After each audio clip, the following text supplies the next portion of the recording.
Students, आज विविध प्रश्नावली की मैं शुरुआत कर रहा हूँ और इसमें पहला क्वेश्चन है आपका कि आपको सिद्ध करना है कि A I plus B A whole power n is equal to A to the power n I plus n A to the power n minus one B A है।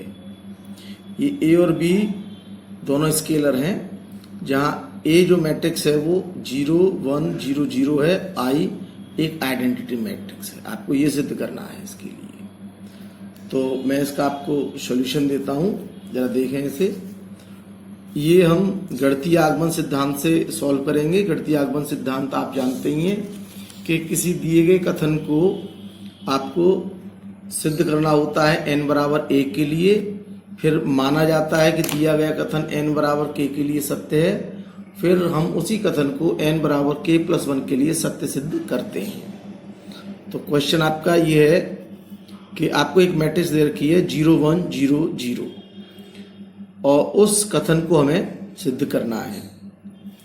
तो दिया गया कथन आपका ये है कि A I plus B A whole power n is equal to A to the power n I plus n A to the power n minus one B A, जहां n एक नेचुरल नंबर है, यानी कि धनात्मक संख्या है आपकी। तो जैसे गणितीय आगमन सिद्धांत में हम लोग क्या करते हैं, सबसे पहले हम n बराबर 1 रखते हैं दिए गए कथन में। तो जहां जहां n है वहां हम 1 रख के देखेंगे तो लेफ्ट हैंड साइड और राइट हैंड साइड दोनों बराबर आनी चाहिए। तो हमने दिए गए कथन में n बराबर 1 रख दिया, तो P1 हो जाएगा ए I plus B A, n के स्थान पर 1 तो होल पावर 1। अब राइट हैंड साइड पे जहां n है वहां हम 1 रखेंगे तो a to the power 1 i, n के स्थान पर 1, ये ब्रैकेट में 1 है, a टू द पावर 0 हो जाएगा 1 माइनस 1 के कारण बी ए। तो अब आप देखेंगे कि जो ए I plus B A whole power 1 है तो वो ए आई प्लस बी ए रहेगा, और इस एंड पे a टू द पावर 1 है तो a ही रहेगा, तो ए आई प्लस बी ए रहा, क्योंकि a टू द पावर 0 है वो 1 हो गया। तो लेफ्ट हैंड साइड और राइट हैंड साइड आपकी बराबर हो गई। तो इसका अर्थ ये हुआ कि दिया गया कथन n बराबर 1 के लिए सत्य है। अब हम ये मानेंगे कि दिया गया कथन n बराबर k के लिए सत्य है। गणितीय आगमन सिद्धांत के सवाल को करते समय हमेशा n बराबर k के लिए कथन को सत्य माना जाता है। तो हम सिर्फ लिख देंगे कि माना दिया गया कथन n बराबर k के लिए सत्य है, जैसा आपने गणितीय आगमन सिद्धांत यानी मैथमेटिकल इंडक्शन में 11वीं क्लास में पढ़ा हुआ। तो दिया गया जो कथन है उसमें आपको सिर्फ n के स्थान पर k को पुट कर देना है और कुछ नहीं करना है। तो अब जो दिया गया कथन है वो ये हो जाएगा पी के, यानी n के स्थान पर k, ए आई हो plus B A whole power k is equal to A to the power k I plus k A to the power k minus 1 B A, यानी कि इसमें हमने सिर्फ n के स्थान पर k को पुट कर दिया है और ये माना है कि जो दिया गया कथन है वो n बराबर k के लिए सत्य है। अब इसी कथन को हम n बराबर k प्लस 1 के लिए सत्य सिद्ध करेंगे। तो n बराबर k प्लस 1 के लिए, तो n बराबर जब k प्लस 1 करेंगे तो ये जो ए आई प्लस बी ए है इसमें होल पावर k प्लस 1 हो जाएगी। तो ए I plus B A whole power k plus 1। तो अब हमने क्या किया, इसको घातांक सिद्धांत से अलग अलग लिख दिया, A I plus B whole power k into A I plus B A. अब इसको सिंपल मल्टीप्लाई किया तो पहला टर्म हो जाएगा, इसको सर मल्टीप्लाई करते हुए चलेंगे तो आप देखेंगे इसमें A to the power k I plus k A to the power k minus 1 B A, ये A I plus B A whole power k है, इसके स्थान पर हमने समीकरण ऐसे ये मान ले लिया। क्यों ले लिया?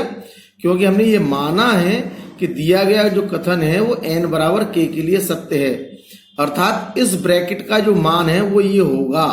क्यों? क्योंकि हम ये मान के चल रहे हैं कि दिया गया कथन n बराबर k के लिए सत्य है। तो इसलिए ए I plus B A whole power k के स्थान पर हमने समीकरण 1 से इस वैल्यू को यहाँ पुट कर दिया। अब इन दोनों ब्रैकेट का हम गुणा करेंगे। तो गुणा भी आप लोग जानते हैं कैसे करते हैं। अब A to the power k आई, तो इस ए आई से मल्टीप्लाई करेगा तो ये हो जाएगा A to the power k plus 1 I, और आई का गुणा आई स्क्वायर हो गया। अब ये जो सेकंड टर्म है k A to the power k minus one, ये इस i से गुणा करेगा तो k A to the power k minus one है, ये a है तो ए टू द पावर k रह जाएगा b, और ये हो जाएगा ai। मैट्रिक्स से मैट्रिक्स का गुणा होगा और स्केलर से स्केलर का गुणा होगा, प्लस अब इसी टर्म को A to the power k i का गुणा हम किससे करेंगे, ba से, तो हो जाएगा A to the power k into B, scalar scalar के साथ इंटू आई ए, है ना, मैट्रिक्स का गुणा मैट्रिक्स के साथ रखेंगे। अब सेकंड का सेकंड से गुणा कर दीजिए तो k A to the power k minus one, b से बी का गुणा बी स्क्वायर, और ये हो जाएगा ए स्क्वायर। अब आप इसको देखें, जैसा हम जानते हैं कि संख्याओं में गुणा करने पर जैसे 2 का गुणा 1 से करें तो वो 2 ही रहता है, इसी तरीके से मैट्रिक्स में किसी भी मैट्रिक्स का गुणा i से करने पर वो मैट्रिक्स वही रहती है, यानी ai का मान a होगा, चाहे आप उसको ai लिखें या आप उसको ia लिखें, उसका मान हमेशा a ही रहेगा, इसमें कोई फर्क नहीं पड़ेगा, क्योंकि i का काम वही है जो 1 का होता है। तो ए to the power k plus one, I का आई से गुणा करेंगे तो आई स्क्वायर की वैल्यू i, जैसे 1 का 1 से गुणा करें तो 1 ही रहता है, तो i का i से गुणा करेंगे तो वो i ही रहेगा।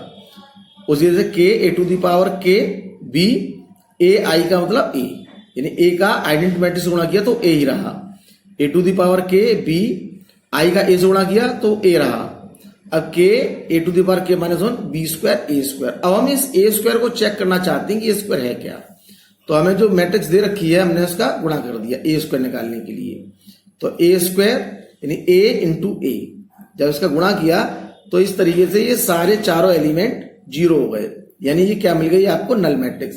यानी a से जब a का गुणा किया तो ये जो a स्क्वायर है उसके स्थान पर हम लिख देंगे नल मैट्रिक्स। अब नल मैट्रिक्स लिखेंगे तो अब क्या रह जाएगा हमारे पास, ai plus B A whole power k plus one, तो ए to the power k plus one I वही रहा, k A to the power k B और A to the power k B A, ये कॉमन हो जाएगा। ये दोनों लाइनें आप महसूस करिए, ये कॉमन होंगी, A to the power k B A और A to the power k B A, ये कॉमन चला गया आपका।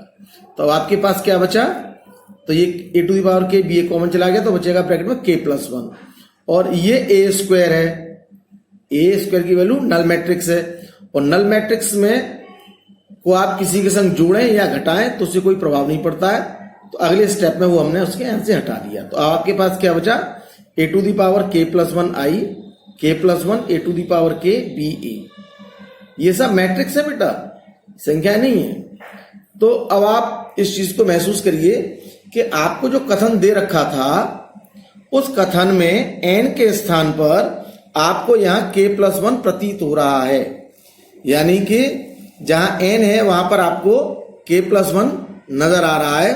तो इसका मतलब ये हुआ कि दिया गया जो कथन है वो n बराबर k प्लस वन के लिए सत्य है। तो हमने नीचे वाली लाइन में लिखेंगे, दिया गया कथन n बराबर k प्लस वन के लिए सत्य है, जैसे लिखते आते हैं गणितीय आगमन सिद्धांत में।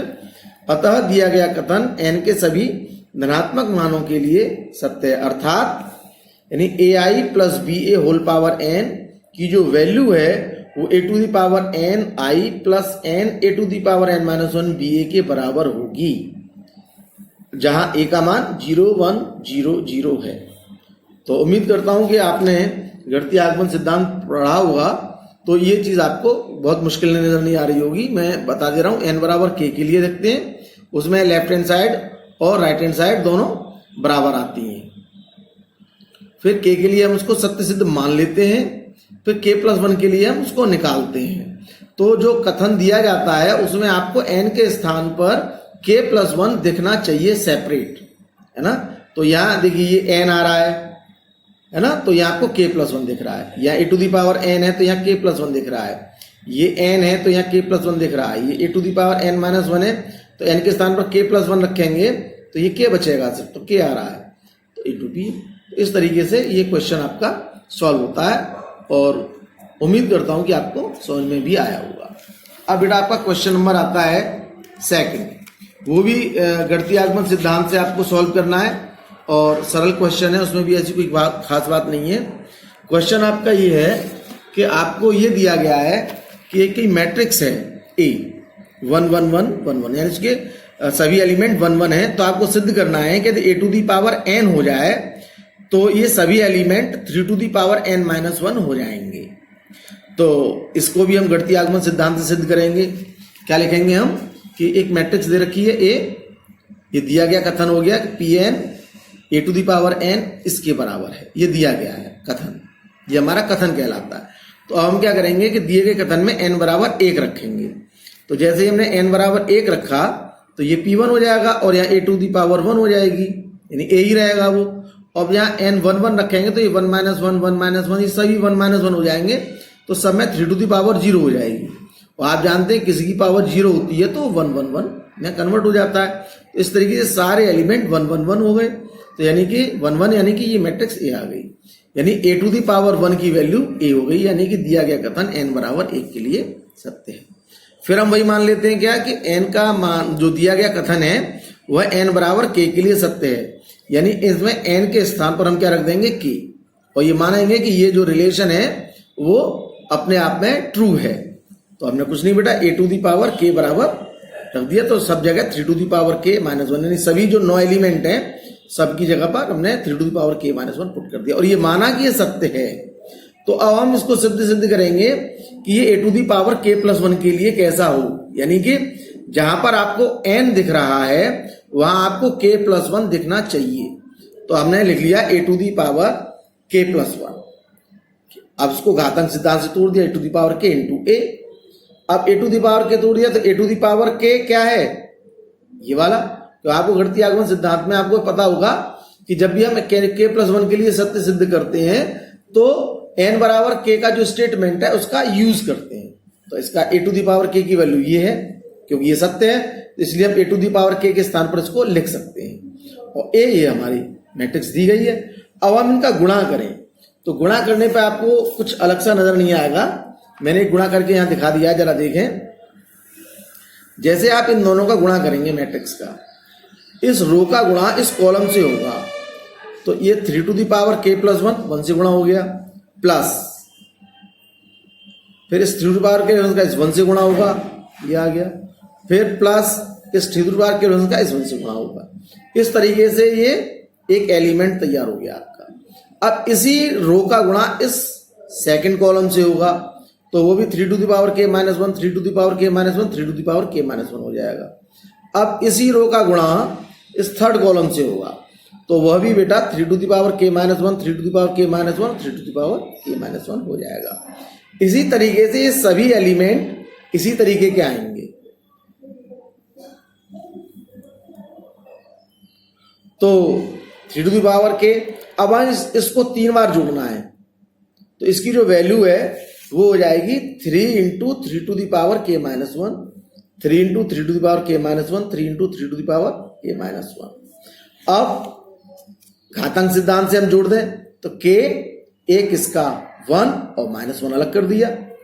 मैं आपको यहां करके दिखा दे रहा हूं, 3 2 into 3 to the power k minus 1। वैसे आप इसको लिखना चाहें तो 3 टू दी पावर k लिखेंगे, घातांक सिद्धांत से 1 इससे 1 कट जाएगा। तो आप इसको ऐसे भी तो लिख सकते हैं 3 to the power k plus 1, एक जोड़ दिया और एक घटा दिया। तो इसी को इस एलिमेंट को मैंने इस तरीके से लिख दिया 3 to the power k plus 1 minus 1 k plus 1 minus 1। तो सभी एलिमेंट एक जैसे ही आएंगे। तो इसका मतलब ये हुआ कि जो दिया गया कथन है वो n बराबर k प्लस 1 के लिए सत्य है। तो हम फिर वही लाइन लिख देंगे कि दिया गया कथन n के सभी धनात्मक मानों के लिए सत्य है, अर्थात जो मैट्रिक्स हमें दे रखी है ए टू दी पावर n में वह रिलेशन सत्य है। कब?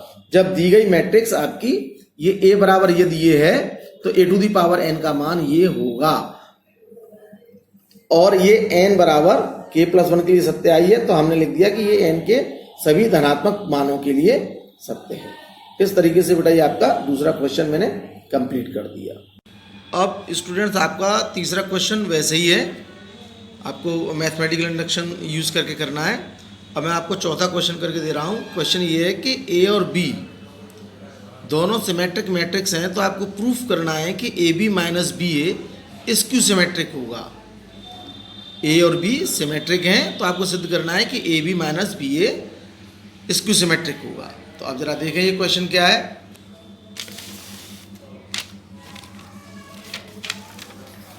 तो मैंने क्वेश्चन नंबर 3 के लिए लिख दिया है कि solve as by using mathematical induction. तो आप एक चीज़ तो जानते ही होंगे कि कोई भी मैट्रिक्स सिमेट्रिक होती है यदि ए डैश बराबर ए हो, और स्क्यू सिमेट्रिक होती है जब ए डैश बराबर माइनस ए। जरा इसको मैं प्रयोग करूंगा, जरा देखें। उसने दे रखा है कि ए और बी दोनों सिमेट्रिक मैट्रिक्स हैं, इसलिए ए डैश का मान ए होगा और बी डैश का मान बी होगा। हमें ये प्रूफ करना है कि ए बी माइनस बी ए कैसी है, ये सिमेट्रिक है या स्क्यू सिमेट्रिक है। यदि ए बी माइनस बी का हम ट्रांसपोज निकालें, डैश कर दें ट्रांसपोज, तो ए बी माइनस बी का हमने क्या कर दिया ट्रांसपोज। तो हम जानते हैं रूल ये होता है कि ए माइनस बी का ट्रांसपोज करेंगे तो उनके डिफरेंस के ट्रांसपोज के बराबर होता है, यानी ए डैश माइनस बी डैश। अब यहाँ करें ए बी माइनस बी ए का होल डैश, यानी इसका डैश ए बी का होल डैश माइनस बी ए का होल डैश। अब ये दोनों रिवर्सल लॉ से बनेंगे, क्योंकि हम जानते हैं कि मल्टीप्लाई में आप देखते हैं कि ए बी का होल डैश हो तो रिवर्सल लॉ से वो बी डैश ए डैश हो जाता है। तो अब ए बी का जो होल डैश है यानी जो ट्रांसपोज है वो बी डैश इंटू ए डैश हो जाएगा, माइनस अब ये बी ए है तो ये ए डैश बी डैश हो जाएगा, क्योंकि ये रिवर्सल लॉ लागू हो गया। अब बी और ए कैसे हैं, दोनों सिमेट्रिक ट्रांसपोज हैं, सिमेट्रिक सॉरी मैट्रिक्स हैं, तो बी डैश का मान बी होगा और ए डैश का मान ए होगा, ए डैश का मान ए और बी डैश का मान बी। अब आप इनको बराबर ना समझिए, बराबर नहीं है कि आपस में कट गए। ए बी बराबर बी ए नहीं होता है सामान्यतः, तो A B minus B A minus A B रहा, तो हमने इसमें से क्या कर लिया माइनस कॉमन ले लिया, तो हो गया माइनस ए बी ब्रैकेट में ए बी माइनस बी ए, यानी इस मैट्रिक्स का जो ब्रैकेट में दे रखी है उसका नेगेटिव आ गया। तो जब भी नेगेटिव आता है तो क्या होती है स्क्यू सिमेट्रिक। तो अतः ये ए बी माइनस बी ए है वो हमारी स्क्यू सिमेट्रिक मैट्रिक्स होगी। अब बेटा क्वेश्चन नंबर आता है आपका 5। क्वेश्चन नंबर 5 ये कहता है आपसे कि यदि कोई मैट्रिक्स है बी डैश ए बी, ये सिमेट्रिक होगी या स्क्यू सिमेट्रिक होगी। कब? जब ए सिमेट्रिक होगी और स्क्यू सिमेट्रिक होगी, यानी कि ए सिमेट्रिक है तो B dash A B symmetric होगी, ए डैश स्क्यू सिमेट्रिक है तो बी डैश ए बी भी स्क्यू सिमेट्रिक होगी। तो हमने केस मान लिया फर्स्ट कि ए जो है हमारी एक सिमेट्रिक मैट्रिक्स है, तो ए सिमेट्रिक मैट्रिक्स है तो ए डैश का मान ए होगा, यानी उसका ट्रांसपोज करने पर वो मैट्रिक्स वही बनी रहेगी। तो बेटा अब बी डैश ए बी को हमें चेक करना है कि बी डैश ए बी हमारी ये कैसी मैट्रिक्स आएगी। तो हमने क्या कर लिया कि इसका हमने ट्रांसपोज ले लिया, तो रिवर्सल लॉ लागू होता है। ये तीन मैट्रिक्स ए बी सी का हमें ट्रांसपोज लेना है, तो ये रिवर्सल लॉ में आएगा, पहले सी का ट्रांसपोज फिर बी का ट्रांसपोज फिर ए का ट्रांसपोज, तो सी डैश बी डैश ए डैश। अब वही नियम यहाँ लागू होगा, तो सबसे पहले जो ट्रांसपोज आएगा बी डैश फिर ए डैश फिर बी डैश का होल डैश। आप ये मतलब ना मैंने यहाँ से लिख रहा हूँ, मैं उल्टे क्रम में लिख रहा हूँ, बी डैश ए डैश और बी डैश का होल डैश।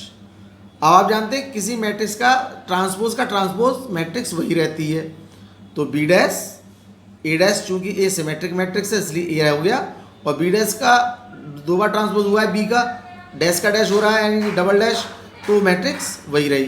तो आप देखते हैं कि बी डैश ए बी का ट्रांसपोज करने पर बी डैश ए बी वापस आ रहा है, और ऐसा कब होता है यानी किसी मैट्रिक्स का ट्रांसपोज करने पर यानी डैश करने पर और वही मैट्रिक्स आपको वापस मिलती है तो वह मैट्रिक्स हमारी सिमेट्रिक होती है। तो बी डैश ए बी का हमने क्या किया ट्रांसपोज, और बी डैश ए बी आपको वापस आ गया, तो इसलिए जो बी डैश ए बी है वो हमारा सिमेट्रिक हुआ। कब? जब ए डैश हमारा सिमेट्रिक है तब, यानी ए डैश यदि कोई सिमेट्रिक मैट्रिक्स है तो बी डैश ए बी भी सिमेट्रिक मैट्रिक्स होगा।